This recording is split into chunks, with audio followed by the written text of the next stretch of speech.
the ice tonight, the first time to see Adam in a regular season game here. Just your thoughts on him and his fresh start there, and you guys being without him, and what will it be like? Yeah, obviously, as a teammate, I was pretty close with Larson. He was, nothing but great to everyone in the organization, from players to management and coaches. So definitely you miss him on a personal level, but now he's wearing a different jersey, so I won't miss him too much when we get out there on the ice. But yeah, I know he's loving his new situation and playing in Seattle, and hope nothing but the best for him, except when he plays us. You guys are playing well this year. There was a lot of thoughts about, with a player like that leaving, kind of how everyone was going to have to pitch in and defend a little bit more. How do you think you've done as a group without him, and maybe everybody taking a little bit more of that on? Yeah, I know we have a lot of belief in this group and in the decor that Kenny put together here in the summertime. So I think our decor has done great, and it's been a small sample size in the beginning of the year, but it's definitely been a great base to build off of. And I think, personally, I think if you look at our decor and the way that we're playing, I think even compared to last year, we brought to a whole different level. Hi, Darnell. Over. What are the interpersonal dynamics when you face a player that had been here for a while and that you were fairly close to? Is it civil, or is it ice cold on the ice? Is there a line that you have to stay on one side of? Yeah, just he's wearing a different jersey. I think that's it's always different, especially the first time you play against someone that you played with and that you grew a good friendship with. But once you get out there, I mean, his objective is to take 2 points from us, and that's the way I look at it. And this might be better directed at the forwards, but he's a guy that's hard to play against. I imagine it wouldn't take very long, but friendship is screw off, man. Yeah, he's not going to be very pleasant in the corners, no matter who he's in there with. So, yeah, I think it'll rub off pretty quick. Just to change the tone a little bit, if we can, you got a PA meeting this afternoon regarding a lot of things that are going on right now. I guess, what are your expectations, and what's the tenor of this meeting heading in? What are you thinking as a player rep? I think I have to go in there, and obviously there's going to be everyone's going to have an opinion. Everyone's going to have certain facts. I think as someone who's a rep and been around the PA for a while, I think I'm just hungry to kind of get to the bottom of what was known, what went on with the whole situation, and how it was handled. I mean, to get all that facts, I mean, I think it's hard to make a final judgment. But I mean, for myself, I know we look at the PA and the players and the association as a whole. Like those need to be people that you can go on and go to and depend on in times of crisis and in times of need. And I think there can't be any excuses. Like when someone's going through a situation like Kyle Beach was going through, he needs support. And I think anyone who's going to go through a situation like that, and then hopefully no one ever has to go through that again. But if there comes a time where someone is in a hard place and needs people to talk to and needs support, I mean, that the PA and the players and the organization as a whole has to be there for them. So we've watched the Chicago Blackhawks go through what they've gone through. They want answers in Chicago, and we've watched the league. Gary Bettman speaking today, and they want answers. And is that how we would frame this meeting? Is this the players? All the different 32 teams here were the players wanting answers from the PA. Yeah, everyone's gonna have different questions, but yeah, that's the gist of it. Guys are gonna want answers, and like I said, you make your final judgment and final decisions based on those answers that you can get. I don't think you can jump to it right away. There needs to be questions asked, and there needs to be answers presented, and at that point, I think you make those final choices. One more on that from me, Darnell. I just wonder, behind the scenes, how much talk has there been among the players? You're the rep, so I would imagine some talk to you about it, but how much has this resonated behind the scenes, just the magnitude of this, and people, maybe expressing to you that they do want to, have some answers? Yeah, that's the situation as a whole. It's been a conversation not only amongst the media and in the public eye, it's been a conversation too within the locker room and in between players. So it's yeah, this isn't something that's just gone by the wayside and hasn't been talked about. This has been a very prevalent, very prevalent situation, a very prevalent topic within change rooms around the league, not just ours. So it's like guys have questions and they're searching for answers. And I think at the point when you get answers or don't get answers, that's when you can make those final decisions. But until then, I think the questions need to be asked. Thanks, Don.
I realize you're not a defenseman, but I'm going to ask about Adam Larson anyway.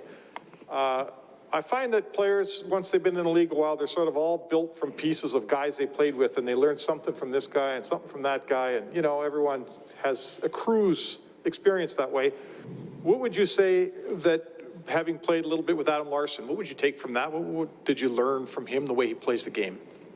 Yeah, well, he's a great player, and he battles really hard. Like, he's hard to play against, especially kind of below the dots in his own end on the cycle. He's really good at taking time and space away from his opponents, and he's good at leaning on guys and getting the puck stopped when the other team's kind of buzzing around. So yeah, so he competes really hard and just kind of that tenacious defense down low.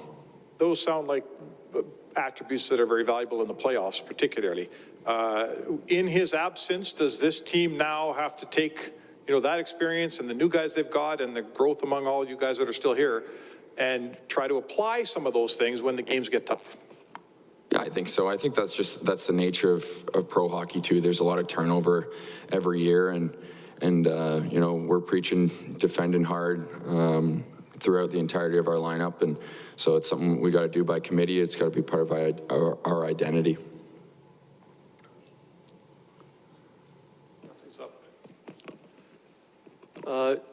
Your game right now, Devin, is it tough to get into the games when you're only playing 7, 8, 9 minutes a game?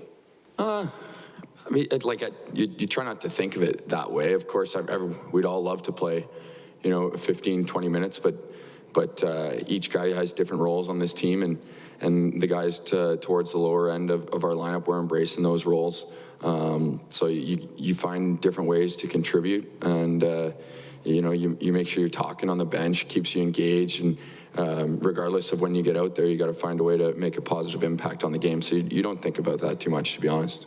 As a penalty killer, it was difficult for you last game because they didn't call a penalty until there was a couple of minutes left in the game. So you didn't even get into the game to kill penalties until the bitter end. Yeah, that's okay though. Like, of course, you want to being part of the PK helps you get in the game, but if our team's not taking penalties, that's the best penalty kill you can ask for. So no worries there.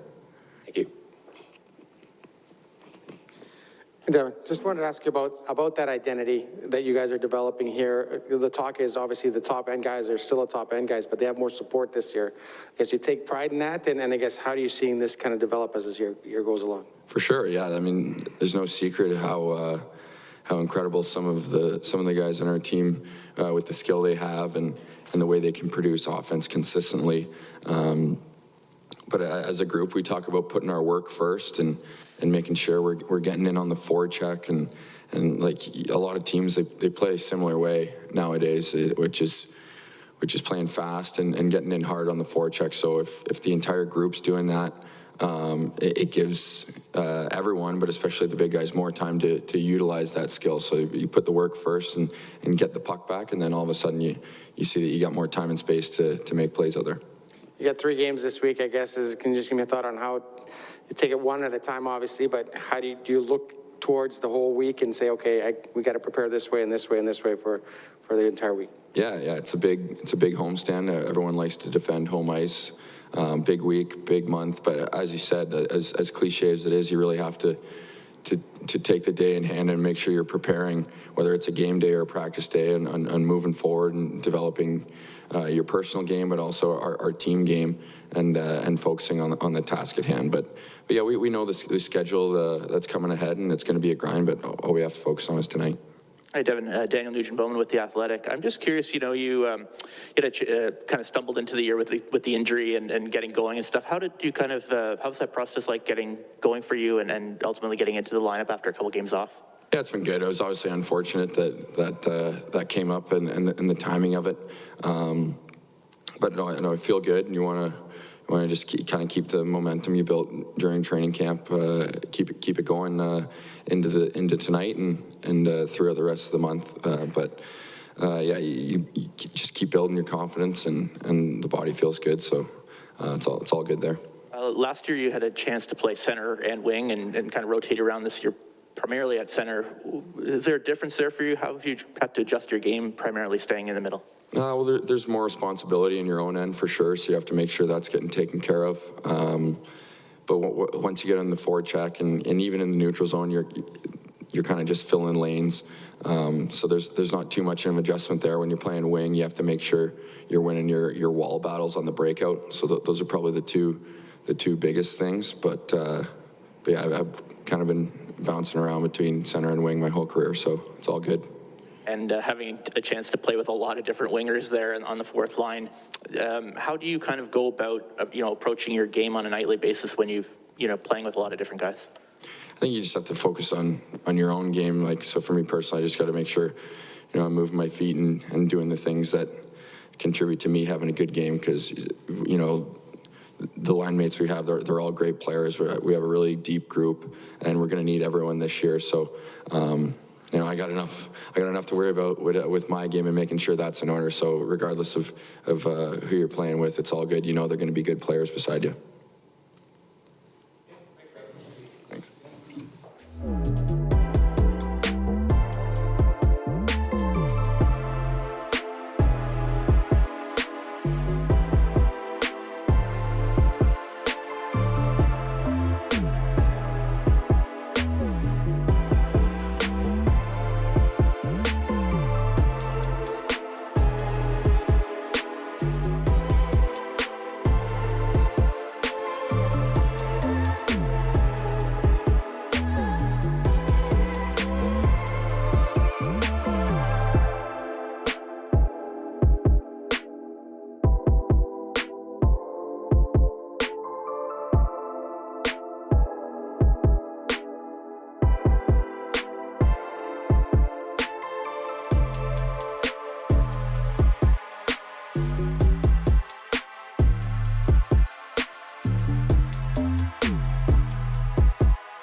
in the back here. Yeah. We've talked a lot about Evan Bouchard, but can you talk about the pairing of Nurse and Bouchard? One, what it means to keep them together and allow that chemistry to grow, and two, the growing number of minutes that they've been able to play in important situations. Well, they've been a solid pair. They are playing in like some tough spots for us, critical times of the game. Bouchard, we've talked about him. He's come along and played very well. Nurse, he's picked up right where he's left off. So they're just a real dependable pair. I would call them a really good two-way group because they defend well, but they also move the puck well. And they have some weight to them. They can play hard around the front of our net, so they've been a good pair. You mentioned on Saturday that you're tinkering around with the fourth line. Looks like you're going with the same lineup, so Benson is in again. What is that identity that you're looking for out of that fourth line? We're looking for some energy, just to get out and see if we can have a little bit of an impact. We realize, depending on how the game goes, they don't get a lot of minutes, but we need however many minutes they get, they need to make sure there's no loss in energy when we go on the ice there. So we'll continue to tinker around with it, but we went last game, they were all right. We'll give it another go tonight. When Adam Larson left, there was some concern in the market. Here's a really defender is gone, and the defending part of Edmonton's defense is going to sag. Are you not really seeing that through the first 7 games of the year? Well, Larson, we used him in a lot of tough. So he was a good defender. He's still a good defender. He's a good player, but sometimes things change. We've kind of changed that middle pair between Keith and Ceci. They've come in and done a real steady job for us. So we've been able to overcome, the loss of Larson. That second pairing has been fairly huge in that respect, because if they weren't good, you guys would be in a bit of trouble. Well, they're good veteran players. The only people that didn't think you were going to be good is you guys, right? Everybody else, we wouldn't have got them unless we thought we were going to be good. We're fine with them. You're the only guys that didn't think they were going to be good. Yeah. That's the collective, not all of us. Yeah, not all of us. Yeah, well, yeah.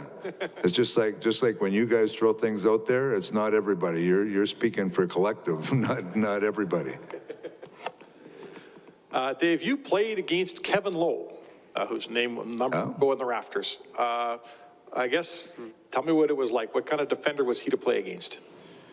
Well, I look at back in those mid-'80 teams where, Gretzky, Messier, Anderson, Curry, he was one of those guys, and, Kevin's name was predominant in winning in those years, but he would be classed as if I was the coach back then, he would be a glue guy on our team. He did all the dirty jobs. There's players that get the high octane offense, all that, but there's players that had to kill penalties. There's players that had to just be good defenders, and Kevin was the ultimate team player in that group. So, I've got to know Kevin better since I've been in Edmonton here. He was the epitome of a winner as a player, and he's an unbelievable person. What he's done to help this franchise is immeasurable. So I'm glad to see he's getting his due this week. So something about hockey as a sport, every championship team I can think of has that defenseman, that guy that does all those things you just described. Why is that guy sort of a prerequisite? The Brooks Orpik or Matty Nordstrom or whoever they were. Why is that guy a prerequisite in our sport? It's funny. I was telling Matty an old story yesterday about an old GM and some old players. We were just talking about different kinds of players. And I asked the old GM years ago why he paid a checker that much money. And the GM said to me, because they make us win. Guys like that, they make you win. Like you got to have good players, but you got to have players that play in the trenches that allow you to win. And Kevin was a player that made teams win. Do you have a friendly wager between yourself and Ron France tonight, since he's your good friend? No, I would say we would keep the personal side out of it, but we talk quite often and just as friends, but it's, he's got his job to get his team up and going, and I'm got the job here to try to make sure our team's ready, so it'd be a fun game. But I know a lot of people over there now. I'm glad they've got things up and going. They've done a great job. But once you get on the ice, it's no different than brothers play against each other. It's about winning. So it's a big league, 32 teams. Do you pay a little bit more attention to Seattle because you were working for Seattle? I think everybody's paid a little more attention to them this year just because they're so new. Everybody's wondering how it was going to go. And I had a little insight early. I knew it was going to be a really good franchise early just by the way they were going about things. So I'm not surprised at it at all. They're up and going, but you know, it's like the shiny new toy. Everybody wants to see it and see how it's doing, and I'm no different than that. Thank you. All right, thanks, guys.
you.